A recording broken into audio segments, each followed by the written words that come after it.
এই যে প্রধান উপদেষ্টা জেলা প্রশাসকদের উদ্দেশ্যে যে বললেন যে এখন থেকে যে সব কর্মসূচি গ্রহণ করা হবে সেখানে সর্বোচ্চ অগ্রাধিকার দেওয়া হবে আইন শৃঙ্খলা পরিস্থিতি স্বাভাবিক রাখা ও দেশের সকল মানুষকে সুরক্ষা দেওয়া। 5 আগস্ট স্বৈরাচারী শেখ হাসিনার পতনের পরে আমাদের দেশের আইন শৃঙ্খলা পরিস্থিতি একটা ভয়ানক বাজে অবস্থার মধ্যে দিয়ে যাচ্ছে। তারপরে চুরি ডাকাতি বেড়ে গিয়েছে এবং জনগণের যেটা সবচেয়ে প্রত্যাশার জায়গা ছিল শুরু থেকেই, প্রথম থেকেই যে একটা আশঙ্কার জায়গা থাকে, একটা আতঙ্কের জায়গা থাকে। আইন শৃঙ্খলার যে পরিস্থিতি, যেটা আমরা যে প্রত্যাশা করি সে প্রত্যাশা অনুযায়ী হবে, মানুষের নিরাপত্তা থাকবে, বা যে দলগুলো এখন প্রভাবশালী সেই দলগুলোর প্রভাবে দেখা যাচ্ছে যে একদল যারা তাদের সাথে কানেক্টেড সেই মানুষগুলিকে তারা বের করে নিয়ে আসতেছে, অথবা বিচার বিভাগ তাদের চাপে তাদেরকে ছেড়ে দিচ্ছে। এই যে প্রধান উপদেষ্টা জেলা প্রশাসকদের উদ্দেশ্যে যে বললেন যে এখন থেকে যে সব কর্মসূচি গ্রহণ করা হবে সেখানে সর্বোচ্চ অগ্রাধিকার দেওয়া হবে আইন শৃঙ্খলা পরিস্থিতি স্বাভাবিক রাখা ও দেশের সকল মানুষকে সুরক্ষা দেওয়া, এবং এটাই এখন এক নাম্বার বিবেচ্য বিষয়। এটাতে যেন বিফল না হয়, কারণ এটার উপরে সমস্ত অর্জন নির্ভর করছে, অথবা এটাতেই আমাদের সমস্ত অর্জন, তিনি যেমনটা বলেছেন। এই যে কথাগুলো প্রধান উপদেষ্টা বললেন, আপনি কিভাবে দেখছেন বিষয়টা? এই কথাটা কি, এই বিষয়গুলি আরো আগে যদি উনি সামনে তুলে আনতেন, আইন শৃঙ্খলা পরিস্থিতি আমরা সারা দেশে বাংলাদেশে যেমনটা দেখছি, আপনার কাছে কি মনে হচ্ছে লুনানুর? শুভেচ্ছা সকলকে, আমার সহ আলোচক এবং যারা শুনছেন, দর্শক শ্রোতা। প্রথমত হচ্ছে যে কথাটি উনি বলেছেন একদম খুবই একটি আহ, প্রয়োজনীয় কথা বলেছেন, কিন্তু এটি খুবই দেরি হয়ে গেল আমাদের জন্য, বাংলাদেশের মানুষের জন্য। 5 আগস্ট স্বৈরাচারী শেখ হাসিনার পতনের পরে আমাদের দেশের আইন শৃঙ্খলা পরিস্থিতি একটা ভয়ানক বাজে অবস্থার মধ্যে দিয়ে যাচ্ছে। ব্যক্তি জীবন বলেন, রাজনৈতিক ইয়ে বলেন, কোনোভাবেই কোথাও কোনো ন্যূনতম নিরাপত্তা নেই। আপনারা জানেন, এক ধরনের সন্ত্রাসী কর্মকাণ্ড, আধিপত্যবাদী কর্মকাণ্ড, হামলা এগুলো চলছে। তারপরে চুরি ডাকাতি বেড়ে গিয়েছে এবং জনগণের যেটা সবচেয়ে প্রত্যাশার জায়গা ছিল শুরু থেকেই, প্রথম থেকেই যে একটা আশঙ্কার জায়গা থাকে, একটা আতঙ্কের জায়গা থাকে, যে একটা আন্দোলনের মধ্যে দিয়ে যখন গণ আন্দোলনের মধ্যে দিয়ে যখন এই ধরনের সরকারের পতন হয়, তাদের একটি রাজনৈতিক দল থাকে আর কি, সেই দলে নানা ধরনের ষড়যন্ত্র থাকতে পারে, নানান ধরনের উদ্দেশ্য থাকতে পারে। তারপরে প্রশাসনের এক ধরনের অস্থিরতা থাকে। সেসব কারণ থেকে জনজীবন বিপর্যস্ত হয়। সেই বিপর্যস্ত হওয়ার জায়গা থেকে প্রথম দিন থেকেই কিন্তু সবাই আহ্বান করেছিলেন, সতর্ক করেছিলেন এবং দাবি জানাচ্ছিলেন। কিন্তু আমরা দেখলাম যে সেই জায়গাটা একদম আমি বলতে বাধ্য হচ্ছি, নিতান্তই অন্তর্বর্তীকালীন সরকার মানুষের জীবনের সেই নিরাপত্তাটা দিতে অথবা এই যে আইন শৃঙ্খলা পরিস্থিতি নিয়ন্ত্রণ করতে ব্যর্থ হয়েছে। এখন আজকে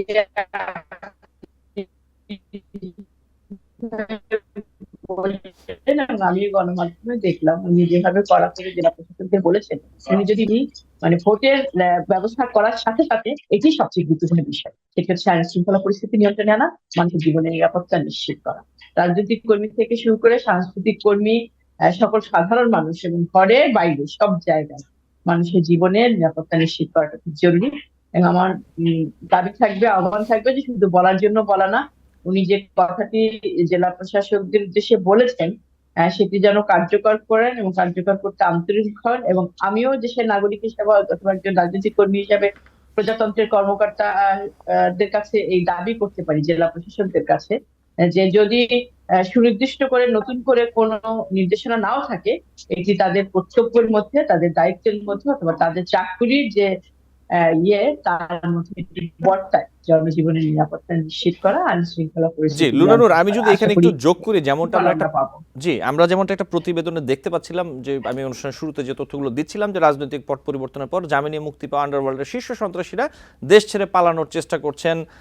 এটি বিভিন্ন মহলে তদবির করছে, কেউ আবার অসাধু চক্রকে অর্থের বিনিময়ে ম্যানেজ করার চেষ্টা করছে। এই যে বিষয়গুলো, এই বিষয়গুলো আসলে কিভাবে, আপনি যেমনটা বলছিলেন যে সরকার থেকে জেলা প্রশাসককে অথবা প্রধান উপদেষ্টা যেটা বলেছেন, আইন শৃঙ্খলা বাহিনী যদি তৎপর সেভাবে না হয় যতটা প্রয়োজন, অথবা যদি তাদের যদি কোনো চেষ্টার মধ্যে যদি আমরা দেখি যে আসলে চেষ্টাটা সঠিকভাবে হচ্ছে না, সেই ক্ষেত্রে আসলে কিভাবে আইন শৃঙ্খলা পরিস্থিতি অথবা নিরাপত্তা আসলে একটি স্বাভাবিক পরিস্থিতিতে আসবে, এই জায়গাটা নিয়ে আপনি আসলে কি বলবেন লুনানুর?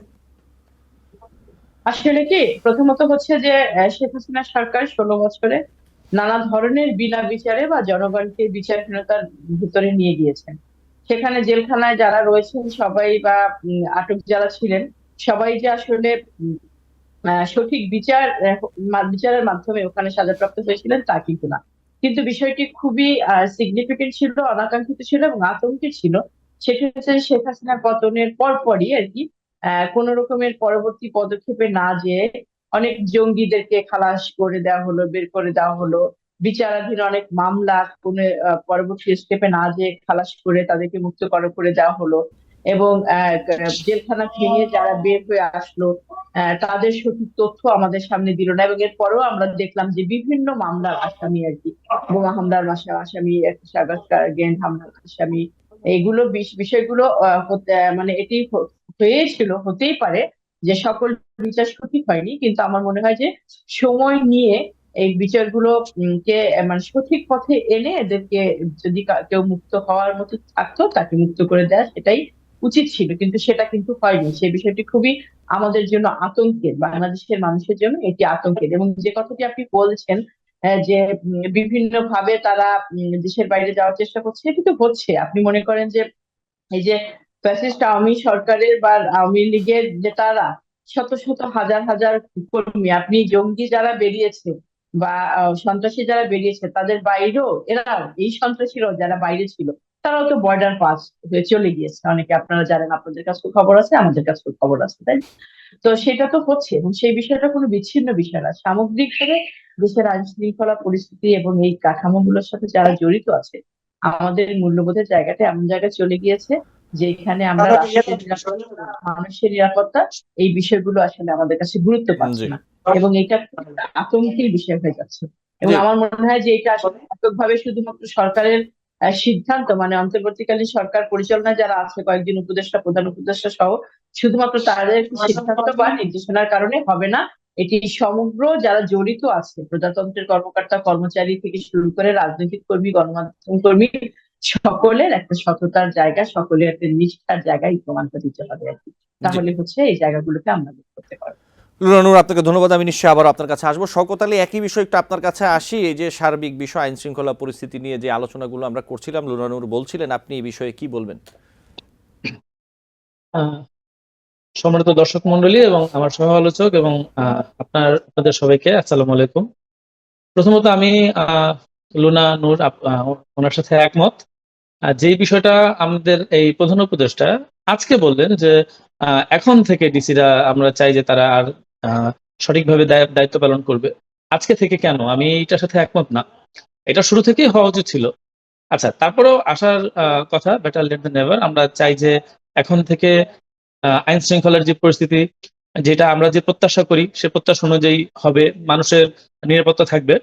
কিন্তু একই সাথে আমরা উদ্বেগের সাথে লক্ষ্য করেছি, আমরা গত কিছুদিন আপনারা দেখেছেন যে গণমাধ্যমে এসেছে 600 প্রায় 600-র উপরে কিছু মানুষকে বর্ডার ক্রস করে পালিয়ে যেতে সহায়তা করা হয়েছিল।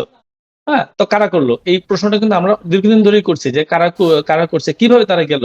এবং এটার লুনানোর আরেকটা কথা বলেছেন, এটাও সত্যি যে আমরা দেখি যে বিগত সরকারগুলোর আমলে যে মামলাগুলো হয়েছে এগুলো অনেকগুলো রাজনৈতিক মামলা, প্রতিহিংসাপরায়ণ মামলা।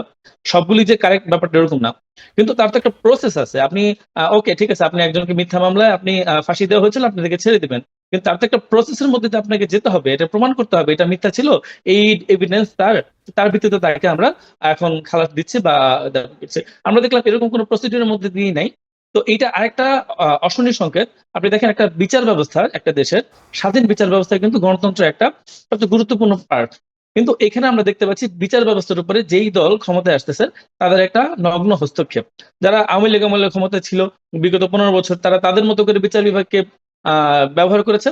এখন আওয়ামী লীগ চলে যাওয়ার সাথে সাথেই যারা এখানে স্টেক হোল্ডার বলি আমরা, বা যে দলগুলো এখন প্রভাবশালী, সেই দলগুলোর প্রভাবে দেখা যাচ্ছে যে একদল যারা তাদের সাথে কানেক্টেড সেই মানুষগুলিকে তারা বের করে নিয়ে আসতেছে, অথবা বিচার বিভাগ তাদের চাপে তাদেরকে ছেড়ে দিচ্ছে, অথবা নানা কারণে নানা প্রসিডিউর না মেনে ছেড়ে দিচ্ছে।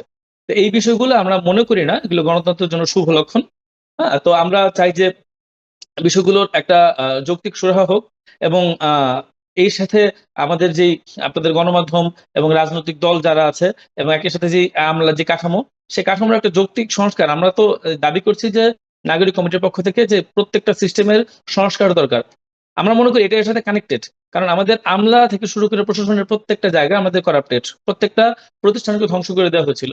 তো সেই জায়গা থেকে আমরা প্রত্যাশা করি যে এইটার প্রত্যেকটা জায়গায় উপযুক্ত সংস্কারগুলো হবে এবং এইটার প্রত্যেকটা মানুষ তার দায় দায়িত্বগুলো ঠিকভাবে পালন করবে, সেগুলো মনিটর করবে এবং রাজনৈতিক দলগুলো তার সাথে মার্চ করবে একই সাথে, এবং আমরা একটা আমাদের যে স্বপ্নের বাংলাদেশ আমরা চাই সেটা আমরা গড়ে তুলতে সবাই মিলে আমরা একসাথে কাজ করবো।